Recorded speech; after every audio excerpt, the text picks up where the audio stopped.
Yan, for today's video and mini vlog mga katambay, may mahandugan tayo ng munting grocery. Ang inyong dating long, ngayon tutulong. At yan po, yung sitwasyon ng ating bibigyan ng munting handog. At kasama ko po yung ating bodyguard na dating mahangin, ngayon may damdamin, si Ralph Dastinera aka Machete Cabras. At yan nga po, patalastas muna habang kami naglalakad papunta sa ating sponsor, sa ating butihing kapitan. Ito, yung nag-chat sa akin na pamangkin.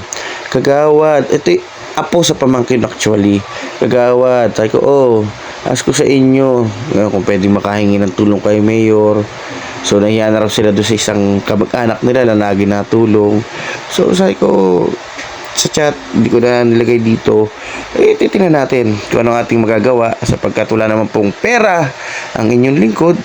At ayan po, lumapit po tayo sa ating butihing kapitan na talaga naman pong hindi nagdalawang isip na tumulong po agad. At kung may lalapit pa po natin sa ibang panahon sa ating LGU ay ating pong ilalakad upang matulungan po. Makikita nyo na po yung sitwasyon ng matanda. Ayan po, ay talaga pong huwag naman po sana humantong tayo sa ganyan na walang nag-aalaga, wala nagmamalasakit, kundi yung mga katabi. At yan po bilang isang inyong lingkod at sa tulong na rin po ng ating butihing kapitan, yan lang po yung nakayanan. At may kanya-kanya rin po tayong obligasyon sa bawat pamilya natin, hindi naman po tayo mayaman. Ay naway makatulong po itong aming munting handog para kay Manong. Talaga naman pong sisikapin rin po natin na siya po ay matulungan ng ating munisipyo. So, susubukan po natin makipag-ugnayan sa ating DSWD, sa ating mga... So, alamin ko muna sino kakausapin ko sa ganyan mga PWD head at committee ng Konsyal ng Bayan. At yan po ay upang mas matugunan po natin ang kanyang pangangailangan. Sa tingin ko po kasi kailangan rin po niya ng medical na tulong.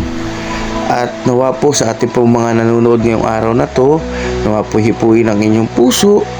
At baka po nais inyong tumulong ay maaari po kayo pumunta sa aming barangay hall upang magpaabot ng tulong kung ano man po ang inyong nais itulong. At amin pong ipaparating sa kay Manong. At yan nga po, tapos na po kaming mamili ng aming konting maitutulong na way makatulong po ito sa kanya at madugsungan po ang kanyang buhay. Ayan po, bumaba na po kami, hindi na po namin pinakita dyan yung video na binigay namin mismo sa kanya dahil po yung sitwasyon po ng bahay medyo madumi po, baka po di magustuhan ng ating mga manonood. Kasi po di na po siya nakakatayo, dyan na rin po siya nadumi sa lugar na sa bahay niya, ay hindi ko na po inilagay. Nawa po ay ilapit namin sa inyo to. Pinost ko po itong video nito, hindi po upang ako po ay magbida o ano pa man ang inyong sabihin. Pinost ko po ito dahil gusto ko pong matulungan at maikatok o mailapit sa inyong mga nakikinig si Manong. Dito po yan sa Barangay Tumagay, Playa del Quezon.